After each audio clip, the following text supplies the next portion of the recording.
Hello, Hello. everyone. Can you hear Hi. me How okay? are you? Yes, we hear you. Thank you for joining. Excellent. Excellent. All right. So, um, I am here to talk with you today in contact with everybody else that you've seen. Such amazing messages. I think they all come together.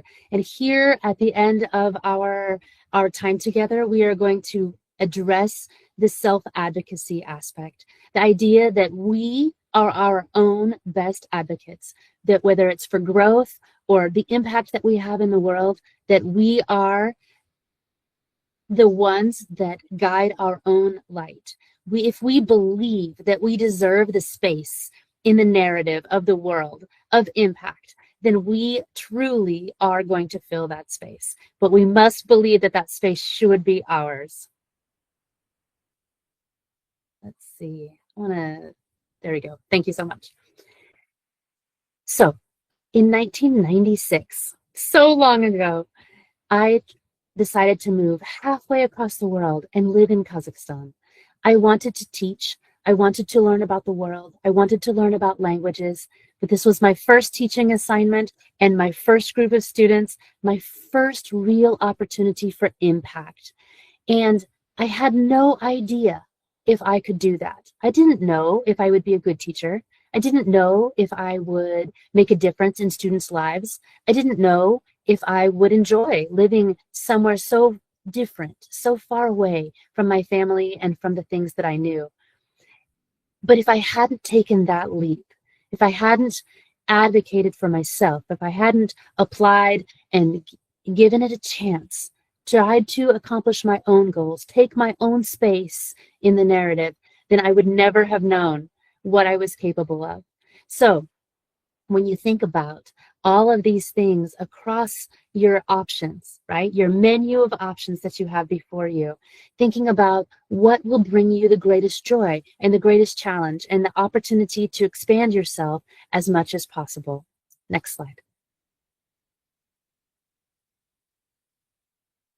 Thank you. So in that vein, be voracious. Voracious means to be hungry, right? It means to be starving for more, never full. And so the idea that we are voracious in our advocacy, we are never ending our advocacy for ourselves, that we are the reason that we are growing, that we get to own that. We get to own that space, that women often stand back and wait for things to come to them, in that we don't feel like we can fill the space that we own in this world. So I encourage all women across the world, all humans across the world, to be voracious and to try to seek and fill all the possibilities that you can be. So as we move forward in this space, go ahead, next slide. I became, fast forward, right, through many years and many opportunities from Kazakhstan on, I became a president for a statewide organization, and I led them successfully through 2 terms. But when I took that opportunity, when someone nominated me to fill that space, because it was an election style nomination, I had no idea if I could do it. I had never thought about myself in that kind of position. And it was my own thinking that held me back, that I didn't think about that I could be the one doing that. And so it was my first time to lead a group of people with my own message. What did I want to bring to this group? What did I want to bring to the world? And you can see that the message that I had then in the background of this image is still the message that I have now, to be voracious and to fill all of those opportunities. Next slide. When we use our voice, we have impact. It is inevitable, right? Impact can take many, many different forms, and our voice can fill so many different forums, whether it's social media, whether it's conversations you have with people, whether it's through your work and the evidence and the things that you create, whether it's the opportunities you take. All of those things create your voice.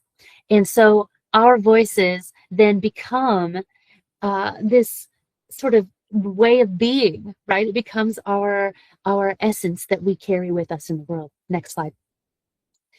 When we take our voice, it becomes something special, right? What is your voice? What is your impact that you want to have on the world? What is it that you want to accomplish? Deciding what message you have for the world does a couple of things for us. It not only impacts others, but it drives our own hearts. It drives our own ways of being so that we become truly members of our own creation. We want to make sure that we are choosing our own path, and it's our voice stating out loud what we believe that helps us become that thing in our hearts. It helps us manifest it, right? By choosing to say it and believe it and put it out in the world. Next slide. So when we're thinking about this, we must be vigilant.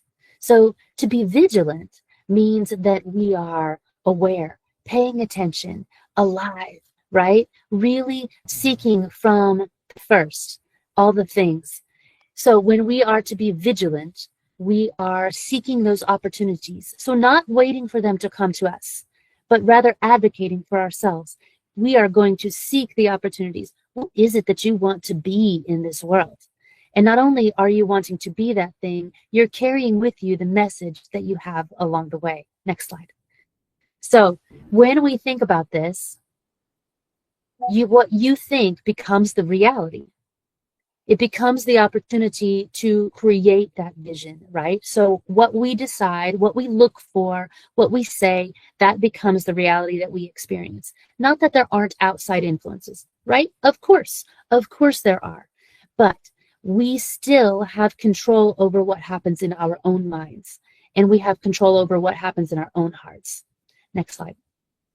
Ma'am, sorry to interrupt, but just our time is going to be finished. So if you can please wind up early, it would be great. Okay. Thank you. Thanks. So much. Okay. So just briefly then, I will wrap up a few things, so I'll move quickly. This is my friend and I, Diana. We conducted a Fulbright project in Uganda. And when we did this, we impacted over 700 educators. So next slide. When we did this, we were able to create something awesome. We didn't know how many educators we were going to be able to work with. We didn't know what the project would look like at the beginning. But at the end, one of the things that is awesome in this world about being vigilant and being voracious is that you have to make sure you quantify your impact, the awesome part. You've got to know what difference you're making, and you have to know from the beginning what you're looking for as your impact. In our case, we wanted to train the maximum amount of educators that we could train. And so knowing your impact is critical. Next slide. So when we are able to articulate that, we want to keep our impact focused on the things that we love. And in my case, it's students. I love to be with the students in the classroom. Go ahead, next slide. So keeping your impact focused on the things that bring you joy, that bring you happiness.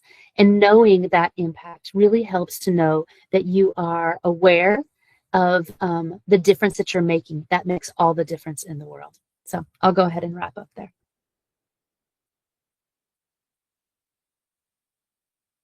It's okay if you want me to continue, or shall I wrap?